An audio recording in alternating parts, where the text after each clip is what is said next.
جس میں سرکار دو عالم صلی اللہ علیہ وسلم نے ارشاد فرمایا الایمان بضع و شعبہ کہ ایمان کے 70 سے زائد شعبے ہیں، افضلها قول لا الہ الا اللہ، سب سے افضل شعبہ جو ہے وہ اللہ تعالیٰ کی توحید کا اقرار ہے، وَأَدْنَاهَا إِمَاطَةُ الْأَذَى عَنِ الطَّرِيقِ، اور ادنا شعبہ یہ ہے کہ راستے میں پڑی ہوئی کوئی تکلیف دہ چیز ہے اس کو راستے سے ہٹا دو، یہ ایمان کا ادنا شعبہ ہے۔ وَالْحَيَاءُ شُعْبَةٌ مِّنَ الْإِيمَانِ، اور حیا بھی ایمان کے شعبوں میں سے ایک شعبہ ہے۔ اس حدیث مبارکہ کے اندر سرکار دو عالم صلی اللہ علیہ وسلم نے ایمان کے 70 سے زائد شعبے جو ہیں ان کا تذکرہ فرمایا، اور پھر جو افضل شعبہ ہے اس کا بھی بتا دیا، جو ادنا شعبہ ہے اس کا بھی بتا دیا کہ افضل شعبہ لا الہ الا اللہ کا اقرار ہے، اور ادنا شعبہ راستے سے تکلیف دہ چیز کو ہٹانا ہے۔ ان دونوں موضوعات کے اوپر پچھلے دونوں جمعوں کو ہم بات کر چکے ہیں۔ آج جو تیسرا جملہ حضور نبی کریم صلی اللہ علیہ وسلم نے ارشاد فرمایا کہ وَالْحَيَاءُ شُعْبَةٌ مِّنَ الْإِيمَانِ، کہ ایمان جو ہے یہ بھی، حیا جو ہے یہ بھی ایمان کا ایک شعبہ ہے۔ آج اس کی کچھ تشریح پیش کی جائے گی۔ اللہ رب العزت اپنے فضل اور اپنی توفیق سے ہمیں رسول اللہ صلی اللہ علیہ وسلم کے فرامین کا صحیح فہم عطا فرمائے اور ان پر عمل پیرا ہونے کی سعادت عطا فرمائے۔ حضور نبی کریم صلی اللہ علیہ وسلم نے اس حدیث مبارکہ کے اندر ایمان کے جو 70 سے زائد شعبے ہیں ان کا ذکر کرتے ہوئے جو افضل شعبہ ہے وہ بھی بتایا، جو ادنا شعبہ ہے وہ بھی بتا دیا کہ یہ دو انتہائیں ہیں ایمان کے شعبوں کی۔ افضل انتہا ہے لا الہ الا اللہ، اور ادنا انتہا ہے اماطۃ الاذی عن الطریق، کہ راستے میں پڑی ہوئی کوئی تکلیف دہ چیز ہے اس کو ہٹا دو۔ ان دونوں انتہاؤں کو بیان کرنے کے بعد یہ عجیب جملہ سرکار دو عالم صلی اللہ علیہ وسلم نے ارشاد فرمایا کہ وَالْحَيَاءُ شُعْبَةٌ مِّنَ الْإِيمَانِ، حیا جو ہے یہ بھی ایمان کے شعبوں میں سے ایک شعبہ ہے۔ یعنی خاص طور پر نبی کریم صلی اللہ علیہ وسلم نے حیا کا ذکر فرمایا۔ ویسے تو ایمان کے بہت زیادہ شعبے ہیں، لیکن خاص طور پر سرکار دو عالم صلی اللہ علیہ وسلم نے ایمان کے اس شعبے کا تذکرہ فرمایا کہ حیا ایمان کے شعبوں میں سے ایک شعبہ ہے۔ اور آپ جانتے ہیں کہ سرکار دو عالم صلی اللہ علیہ وسلم کی زبان اقدس سے جو بات نکلتی ہے وہ حضور نبی کریم صلی اللہ علیہ وسلم اپنی طرف سے نہیں کرتے، بلکہ قرآن کریم فرماتا ہے وَمَا يَنطِقُ عَنِ الْهَوَىٰ إِنْ هُوَ إِلَّا وَحْيٌ يُوحَىٰ، کہ میرا محبوب جب بولتا ہے تو اپنی خواہش سے نہیں بولتا، إِنْ هُوَ إِلَّا وَحْيٌ يُوحَىٰ، وہ تو وہی بات کرتے ہیں جو ان کی طرف وحی کی جاتی ہے۔ تو اللہ تبارک و تعالی حضور نبی کریم صلی اللہ علیہ وسلم کے ذریعہ سے اس امت کو جب ایمان کے شعبے بتا رہا تھا تو رب ذوالجلال نے نبی کریم صلی اللہ علیہ وسلم کی زبان اقدس سے خاص طور پر اس شعبے کا ذکر کروایا کہ حیا یہ ایمان کے شعبوں میں سے ایک شعبہ ہے، کیونکہ اللہ تبارک و تعالی خالق کائنات ہے، وہ علیم و حکیم ہے، وہ جانتا ہے کہ تمام ایمان کے شعبہ جات میں سے اصل الاصول شعبہ جو ہے وہ کون سا ہے۔ تمام شعبوں کی جو اصل ہے وہ حیا ہے۔ اگر انسان کے اندر حیا ہے وہ گناہوں سے روکا رہے گا، اگر انسان کے اندر حیا ہے تو اس کی طبیعت جو ہے وہ نیکی کی طرف مائل ہوگی،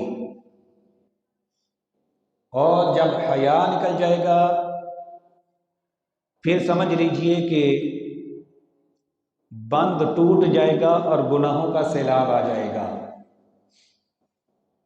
گناہوں کے سیلاب کے آگے جس چیز نے بند باندھا ہوا ہے، جس چیز نے رکاوٹ کھڑی کی ہوئی ہے، وہ چیز حیا ہے۔ اور جب حیا اٹھ جاتا ہے، خواہ وہ کسی فرد سے ہو، کسی قوم سے ہو، پھر اس کا بچنا گناہوں سے مشکل ہو جاتا ہے۔ اس لیے ایک اور حدیث مبارکہ میں سرکار دو عالم صلی اللہ علیہ وسلم نے ارشاد فرمایا، اذا لم تستحی ففعل ما شئت، کہ جب تمہارے اندر سے حیا نکل جائے پھر جو چاہے کرو۔ یعنی جب تک حیا ہے تب تک انسان جو ہے وہ انسان ہے، اور جب حیا بندے سے نکل جاتی ہے، انسان سے جب حیا نکل جاتی ہے، پھر انسان کے اندر اور جانور کے اندر کوئی فرق نہیں رہتا، بلکہ پھر انسان جو ہے وہ جانور سے بھی بدتر ہو جاتا ہے۔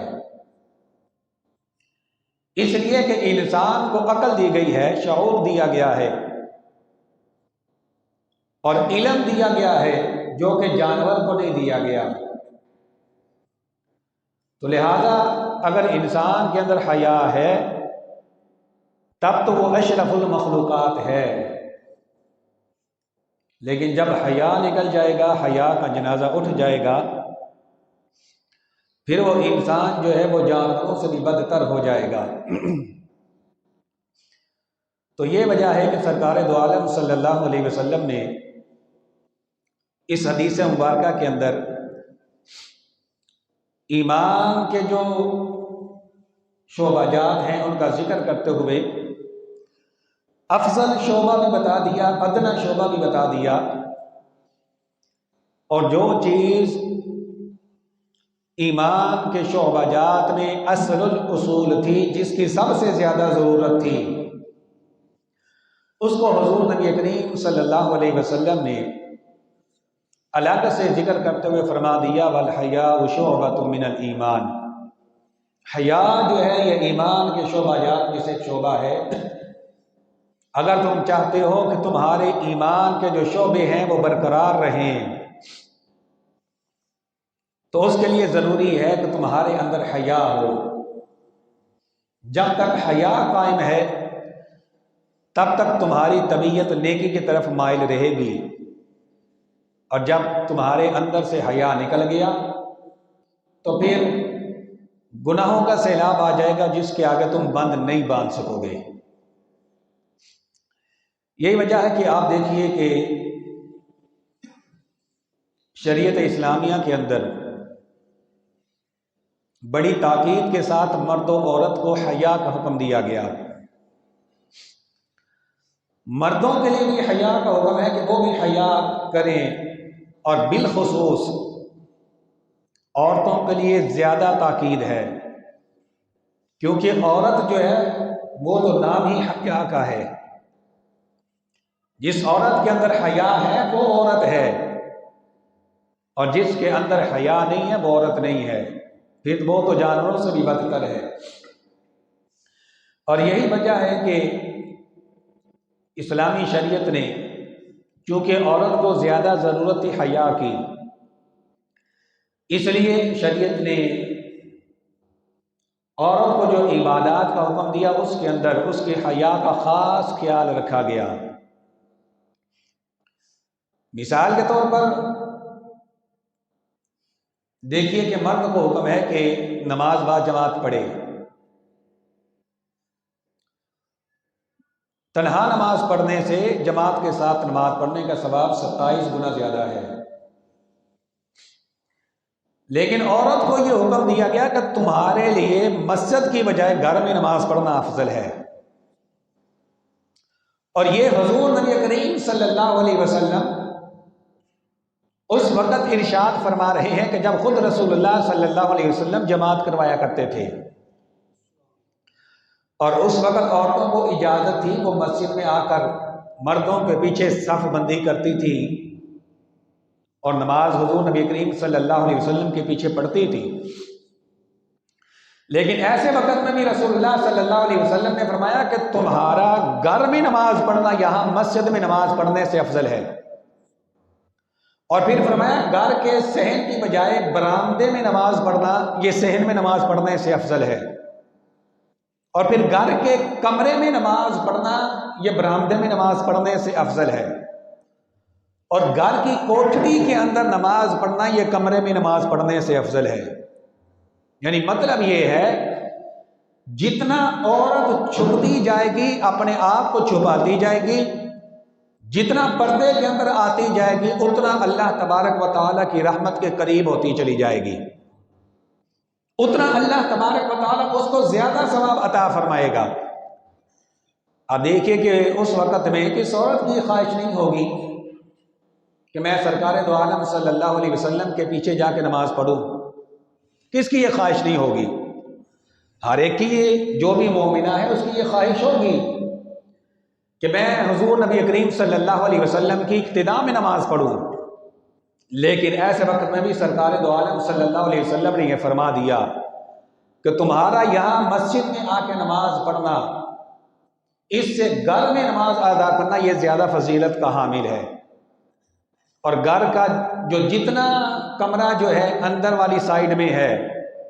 جتنا زیادہ تم پردے کے اندر جاتی جاؤ گی اتنا زیادہ اللہ تبارک و تعالیٰ تمہیں زیادہ اجر و ثواب عطا فرمائے گا۔ پھر اسی طرح دیکھیے کہ شریعت نے مرد کو بھی نماز کا حکم دیا، عورت کو بھی دیا، لیکن طریقہ کار کے اندر فرق رکھا۔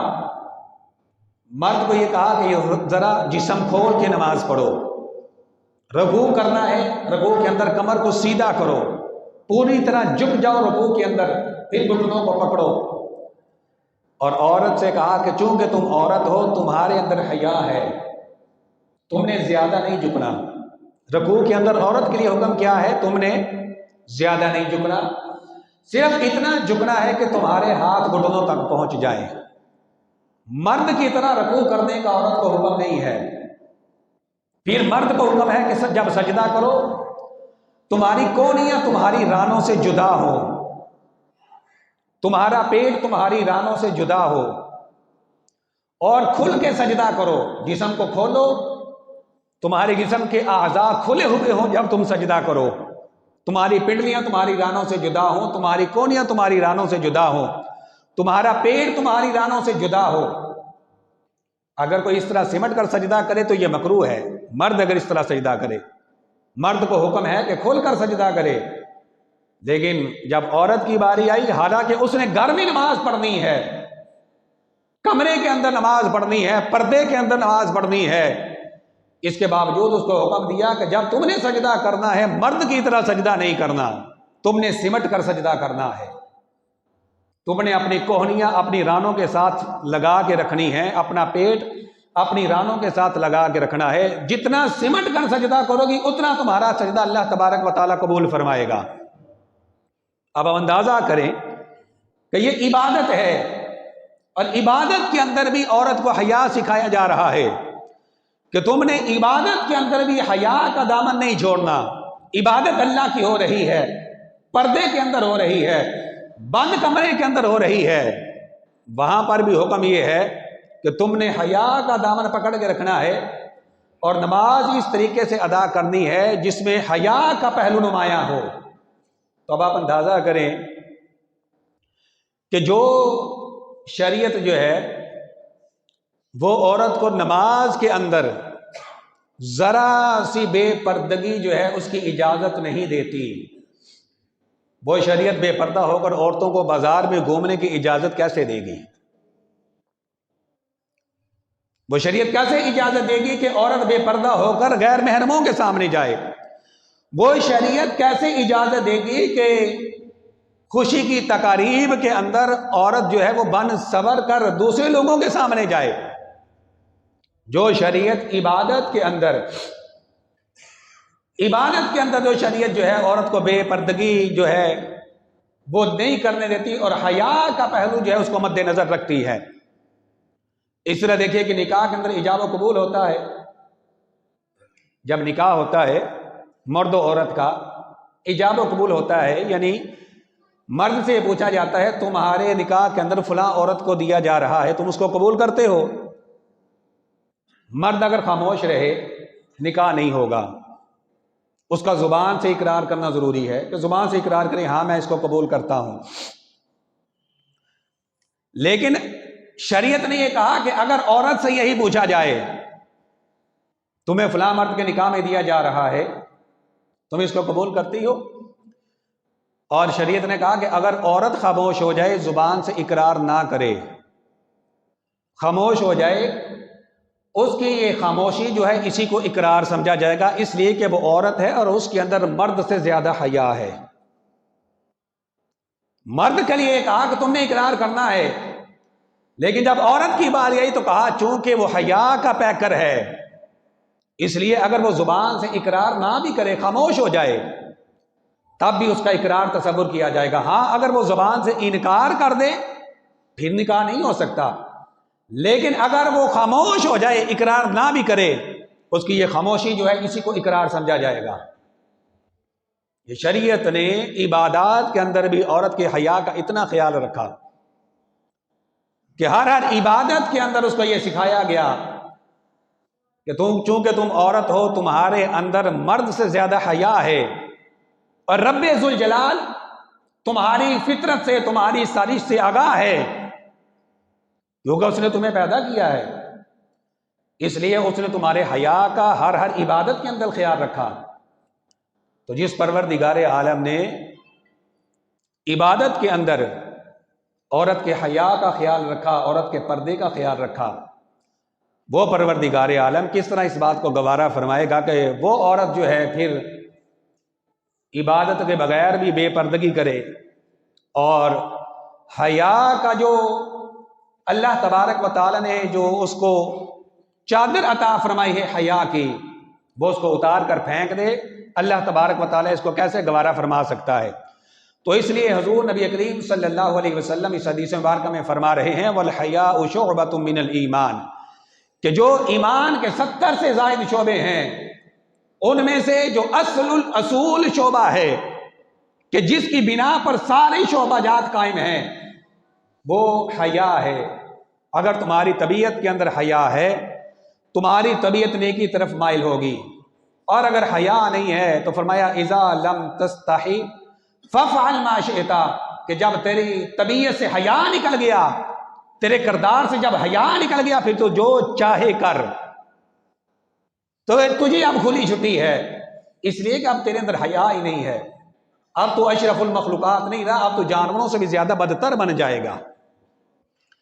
اور یہی وجہ ہے کہ جب شریعت نے یہ حکم ارشاد فرمایا تو دیکھیے پھر صحابہ اکرام رضوان اللہ تعالی علیہم اجمعین نے کیسے اس پر عمل کر کے دکھایا۔ ایک صحابیہ ہیں، ان کے بارے میں آتا ہے کہ ایک جنگ کے اندر ان کا بیٹا شہید ہو گیا، ان کو کسی نے آ کے خبر دی کہ جنگ کے اندر تمہارا نوجوان بیٹا شہید ہو گیا ہے۔ اب دیکھیے کہ جس ماں کا جوان بیٹا شہید ہو جائے اس کی کیا حالت ہوگی، اس کی کیا حالت ہوتی ہے کہ جس کا جوان بیٹا جو ہے اس کا انتقال ہو جائے، وہ شہید ہو جائے۔ جب اس ماں کو بتایا گیا کہ تمہارے نوجوان بیٹے کی شہادت ہو گئی ہے، انہوں نے فوراً چادر اوڑھی اور فوراً حضور نبی کریم صلی اللہ علیہ وسلم کی بارگاہ کی طرف روانہ ہوئی، کیونکہ جب صحابہ اکرام رضوان اللہ تعالی علیہم اجمعین پر کوئی مصیبت آتی تھی، کوئی پریشانی آتی تھی، تو ان کا ملجا اور مأویٰ صرف ایک ہی ذات ہے، اور وہ رسول اللہ صلی اللہ علیہ وسلم کی ذات تھی۔ پریشانی کے اندر، مصیبت کے اندر اگر انہیں قرار ملتا تھا تو حضور نبی کریم صلی اللہ علیہ وسلم کے رخ والدعا کو دیکھ کر ملتا تھا۔ تو وہ گھر سے نکلی کہ میں حضور کی بارگاہ کے اندر حاضری دوں، اور روایت کے اندر آتا ہے کہ اس حالت کے اندر نکلی کہ انہوں نے اپنے بدن کو چادر کے ساتھ اس طرح ڈانپا ہوا تھا کہ صرف ایک آنکھ جو ہے وہ نظر آ رہی تھی۔ اس طرح چادر کے ساتھ اپنے بدن کو ڈانپ کر وہ نکلی کہ میں حضور کی بارگاہ کے اندر جاؤں۔ راستے میں جب کسی نے ان کو اس طرح جاتے ہوئے دیکھا کہ ان کا بیٹا شہید ہو گیا ہے اور یہ جا رہی ہیں حضور کی بارگاہ کے اندر، اور اس طرح اپنے بدن کو چھپایا ہوا ہے کہ صرف ایک آنکھ نظر آ رہی ہے، تو کسی نے کہا کہ بڑی حیرت کی بات ہے، تمہارا بیٹا شہید ہو گیا، اس کے باوجود تم نے پردے کا اتنا خیال رکھا کہ سارا بدن چادر سے لپیٹا ہوا ہے، صرف ایک آنکھ نظر آ رہی ہے۔ ورنہ عمومی طور پر تو یہ بات ماں کے لیے ناقابل برداشت ہوتی ہے کہ بیٹا اس کا جو ہے وہ دنیا سے چلا گیا، ماں کی تو حالت غیر ہو جاتی ہے، لیکن حیرت کی بات ہے تم اتنے اہتمام کے ساتھ گھر سے نکلی ہو کہ صرف ایک آنکھ نظر آ رہی ہے۔ تو صحابی نے بڑا عجیب جملہ ارشاد فرمایا، کہنے لگی ان ارزو ابنی فلن ارزو احیائی، کہنے لگی جنازہ میرے بیٹے کا اٹھا ہے، میری حیا کا نہیں اٹھا۔ جنازہ میرے بیٹے کا اٹھا ہے، میری حیا کا تو جنازہ نہیں اٹھا۔ میرا بیٹا چلا گیا تو اس کا مطلب یہ تو نہیں ہے کہ میری حیا بھی نکل جائے۔ اب یہ صحابہ اکرام رضوان اللہ تعالی علیہم اجمعین کی تربیت تھی جو حضور نبی کریم صلی اللہ علیہ وسلم نے فرمائی ہے۔ خواہ خوشی کا موقع ہے، خواہ غم کا موقع ہے، یہ نہیں ہے کہ حیا ان سے نکل جائے۔ فرمایا میرے بیٹے کا جنازہ اٹھا ہے، میری حیا کا جنازہ نہیں اٹھ گیا کہ بیٹے کے جنازے کے ساتھ ہی میری حیا کا جنازہ بھی نکل جائے، نہیں، بیٹے کا جنازہ گیا ہے لیکن میری حیا قائم ہے۔ تو یہ حضور نبی کریم صلی اللہ علیہ وسلم نے اپنی امت کی اس طرح تربیت فرمائی، اور بالخصوص عورتوں کے لیے کہا کہ چونکہ عورت جو ہے وہ حیا کا پیکر ہے، اس لیے وہ پردے کا بالخصوص اہتمام کرے۔ لیکن افسوس کی بات یہ ہے کہ آہستہ آہستہ وہ پردہ جس کا شریعت اسلامی نے حکم دیا تھا وہ آہستہ آہستہ اٹھ گیا، اور پہلے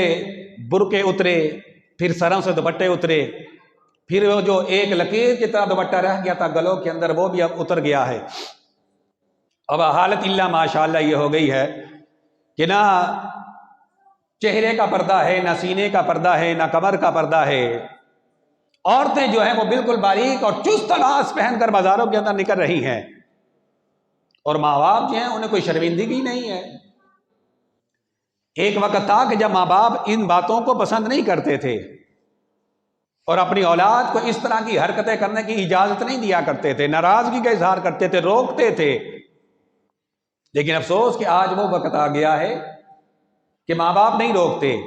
اور الٹا اگر کوئی کہہ دے تو کہتے ہیں بھائی کیا کریں، اولاد ہے، نیا زمانہ ہے، نئے زمانے کے ساتھ چل رہی ہے، ہم کیا کر سکتے ہیں۔ ایک طرف نمازوں کا بھی اہتمام ہے، تلاوت قرآن کا اہتمام ہے، ذکر و اذکار کا اہتمام ہے، اور دوسری طرف اولاد جو بے حیائی کے سیلاب کے اندر بہتی چلی جا رہی ہے اس کی پرواہ کوئی نہیں۔ حالانکہ قرآن کریم فرماتا ہے یا ایھا الذین آمنوا قوا انفسکم واہلیکم نارا، اے ایمان والو اپنے آپ کو بھی جہنم کی آگ سے بچاؤ اور اپنے گھر والوں کو بھی جہنم کی آگ سے بچاؤ۔ یہی اولاد کل میدان معاشر کے اندر تمہارا گریبان پکڑے گی کہ یہ میرا باپ تھا، اس نے مجھے منع نہیں کیا تھا، اس نے مجھے نہیں روکا تھا۔ یہی اولاد کل اللہ تعالیٰ کے دربار کے اندر جب پیشی ہوگی اور پوچھا جائے گا تو یہی اولاد اپنے باپ کا گریبان پکڑے گی کہ یہ ہمارا باپ تھا، اس نے ہمیں بے حیائی سے نہیں روکا، بے پردگی سے نہیں روکا، تو لہٰذا ہم نے جو گناہ کی اس کا ذمہ دار ہمارا باپ ہے، اور باپ کو بھی اس جرم کے اندر پکڑا جائے گا۔ تو اس لیے حضور نبی کریم صلی اللہ علیہ وسلم اپنی امت کو بالخصوص حیا کا درس دے کر گئے ہیں، اور یہ فرما کر گئے ہیں حیاء شعبۃ من الایمان، کہ ایمان کے جو بنیادی شعبہ جات ہیں ان میں سے ایک جو بنیادی شعبہ ہے وہ حیا ہے۔ لہٰذا اگر تمہاری حیا قائم ہے تمہارا ایمان قائم ہے، اور اگر تمہارے اندر سے حیا نکل گیا تو فرمایا اذا لم تستحی فافعل ما شئت، پھر تمہاری مرضی ہے جو آئے کرو، کہ جب حیا نکل جائے گا پھر سمجھ لو کہ ایمان جو ہے وہ بھی برائے نام تمہارے اندر رہ جائے گا۔ ایک حدیث مبارکہ کے اندر جناب رسول اللہ صلی اللہ علیہ وسلم نے ارشاد فرمایا کہ قریب قیامت وہ زمانہ آ جائے گا بے حیائی لوگوں کے اندر اس طرح پھیل جائے گی کہ اس وقت کھلے عام مرد و عورت بدکاری کا ارتکاب کریں گے، اور فرمایا اس وقت کے اندر بہتر شخص وہ ہوگا جو وہ مرد و عورت جو بدکاری کر رہے ہوں گے ان سے یہ کہے گا کہ یہ عمل تم یہاں سر عام نہ کہو، کہیں چھپ کر لو، یعنی سر عام کو کر رہے ہوں گے، روکنے کی طاقت اس کے اندر بھی نہیں ہوگی۔ اتنا خراب زمانہ آ جائے گا اور اتنا برا وقت آ جائے گا۔ اور یہ کیوں آئے گا؟ یہ اسی طرح آئے گا کہ جب ماں باپ اپنی اولاد کی ڈوریں کھلی چھوڑ دیں گے اور پوچھنا چھوڑ دیں گے کہ وہ کیا کر رہے ہیں، ان کے لباس کی طرف، ان کے کردار کی طرف، ان کے عمل کی طرف ماں باپ کی کوئی توجہ ہی نہیں رہے گی، تو لہٰذا وہ زمانہ تو پھر آئے گا۔ اور آج یورپ کے اندر تو وہ سارا کچھ آ چکا ہے، اور اللہ تبارک و تعالی ہمارے حال پر رحم کرے، اس کی کچھ جھلکیاں جو ہیں وہ آج ہمیں مسلم ممالک کے اندر بھی نظر آ رہی ہیں۔ تو اس لیے حضور نبی کریم صلی اللہ علیہ وسلم نے، چونکہ حضور قیامت تک جو کچھ ہونے والا ہے حضور اس کو جانتے ہیں، اور سرکار دو عالم صلی اللہ علیہ وسلم کی نگاہ نبوت اس کو دیکھ رہی تھی، اور حضور جانتے تھے کہ یہ وہ دروازہ ہے کہ جس کی وجہ سے میری امت کے اندر برائی آئے گی۔ اگر اس دروازے کے متعلق میری امت کو علم نہیں ہوگا تو لہٰذا یہ اس برائی کے اندر مبتلا ہو جائیں گے۔ اس لیے حضور نبی کریم صلی اللہ علیہ وسلم اس بات کی نشاندہی فرما کر گئے کہ اپنے حیا کو قائم رکھنا، حیا کو قائم رکھنا۔ اگر حیا قائم ہے تو پھر انشاءاللہ تمہاری طبیعت نیکیوں کی طرف مائل ہوگی، گناہوں کی طرف جاتے ہوئے جھجک محسوس کرو گے، اللہ تبارک و تعالیٰ کی نافرمانی کرتے ہوئے تمہیں شرم آئے گی۔ لیکن اگر تمہارے اندر سے حیا رخصت ہو گئی تو پھر چونکہ اللہ تعالیٰ کی نافرمانی کرتے ہوئے شرم نہیں آئے گی تو پھر گناہوں کا سیلاب آ جائے گا، اور تم اس سیلاب کے اندر بہہ جاؤ گے اور کچھ بھی نہیں کر سکو گے۔ اور آج وہ صورتحال ہمیں نظر آ رہی ہے، آہستہ آہستہ وہ صورتحال اس امت کے اندر بھی بنتی چلی جا رہی ہے، جس کے متعلق رسول اللہ صلی اللہ علیہ وسلم ہمیں خبردار فرما کر گئے ہیں۔ تو حضور نبی کریم صلی اللہ علیہ وسلم نے یہ ایمان کے جو شعبہ جات ہیں ان کا ذکر کرتے ہوئے جو ادنا شعبہ تھا اس کا بھی فرما دیا کہ سب سے جو ادنا شعبہ ہے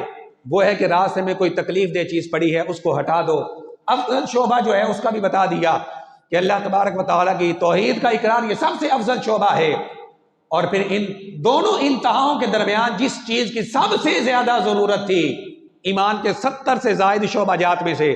جو سب سے بنیادی شعبہ تھا اس کو حضور نبی کریم صلی اللہ علیہ وسلم نے الگ کر کے ذکر کر دیا، والحیاء شعبۃ من الایمان،